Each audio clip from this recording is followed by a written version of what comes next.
This is crazy. Okay. A plane has gone missing, right? Did you know about it? Probably not, because I didn't either until today. And this is 2 weeks ago. Now, obviously, a plane disappearing out of the sky sounds a little familiar, but there's even more to it that's interesting. So this is what the story says. This is on ABC, which is a bit of a rag, but this is who printed it. It's been a week since Gregory Vaughan and Kim Warner and their dog disappeared in a light plane. It was a mild day on the northern Tasmanian coast when a couple and their dog climbed into a small green aeroplane and flew away. Alarm sounded when pilot Gregory Vaughan and his partner Kim Warner and their dog Molly failed to arrive at their destination in central New South Wales 4 hours later. Despite an extensive search across the Bass Strait and nearby islands, there has been no trace of the missing trio or their plane since the Saturday flight a week ago. It has left many questioning how in 2025 an aircraft and its occupants can simply disappear. I know a story that happened about 10 years ago, and people are still wondering how an entire passenger jet with 200 plus people on it can disappear without a trace.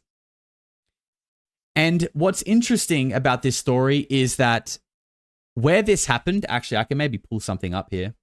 Yo, if you're enjoying this clip, make sure you subscribe below and head on over to the main channel if you want to watch the full replay of this video. You might even be able to catch one of the streams live one time and get involved in the chat as well. All the links you need will be down below. So this is the newspaper article of Frederick Valentich.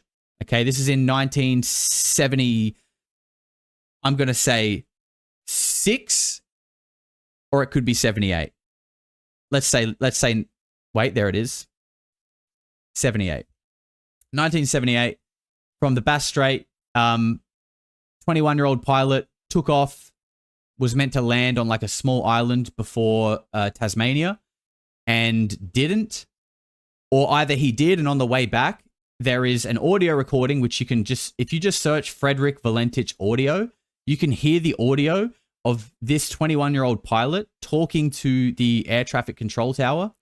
And he's basically saying, I can see an object. Are there any known objects in the vicinity? Air traffic control is going, no, I've got nothing. And he's going, what about military? Is it like a military vehicle? They're going, no. And he's like, well, there is a really big thing that I can't explain. Then he's like, wait, now it's disappeared. And then he's like, now it's on top of me. Now it's following me. He's like, it's playing a game with me. And there is this back and forth with a lot of empty audio and a lot of weird like distortion in it. Then Frederick Valentich and his plane have never been found. This was in 1978, and this person is still technically a missing person today. And this story here that we're looking at happened in the same place. And it's not the same plane, but it's a very similar light Cessna type operation going on. What do we know? Last Saturday at 12:45 p.m., Mr. Vaughan and Miss Warner departed from Georgetown Airport about an hour north of their home in Deloraine in a 2-seater Bristol SLSA plane purchased a few months earlier. They were due to make a fuel stop in regional Victoria before continuing to Hillston in New South Wales, west of Condobolin. Classic weird Australian name. So there you go. There's the map, and I think can you guys see my mouse? No, you can't. That's annoying. If you can see where it says Melbourne, and then if you go down to the ocean, you can see it says Bass Strait, just barely. To the left of Bass Strait is the island that I believe Frederick Valentich was flying to when his plane disappeared. And you can see that this has happened between the waters of Tasmania and Victoria. And so, that's interesting. The fact that it's a plane disappearing without a trace, a plane disappearing without a trace is a wild story regardless, right? Like, that's crazy. We're in 2025. You've got satellites that can watch me pick my nose and eat it, but you can't find a whole plane? You can hear a submarine imploding on itself with a guy controlling it with a PS4 controller, but you can't find a plane? That's weird, dude. That's kind of weird. So maybe they can, but it involves 3 orbs teleporting it to another dimension. And they don't want to tell you about that, so it's just far easier to deny. Kind of like when I hacked my friend's RuneScape account in high school, and he knew it was me, and I just denied it for the rest of my life, and I've still never admitted it to him. But it was me. I was the one who took the gold. But that's the whole thing. When you just deny, and you know that these people don't have evidence, what are you going to do? What are you actually going to do? Like, if the government just denies, what are you going to do about it? The Bass Strait has a rep? Yeah, it does. So does the Bermuda Triangle.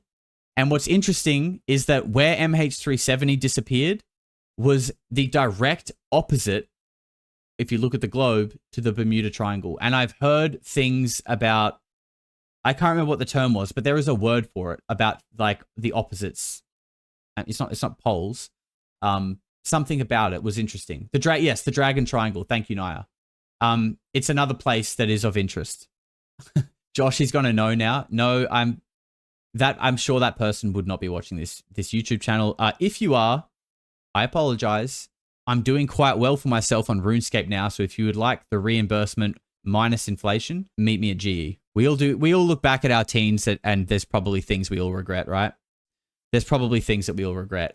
Well, there's definitely things I regret. Yep, but hey, that's part of learning, right? You have to hack your friends to realize that that's actually dick behavior. That's how you learn. It's how I learn anyway.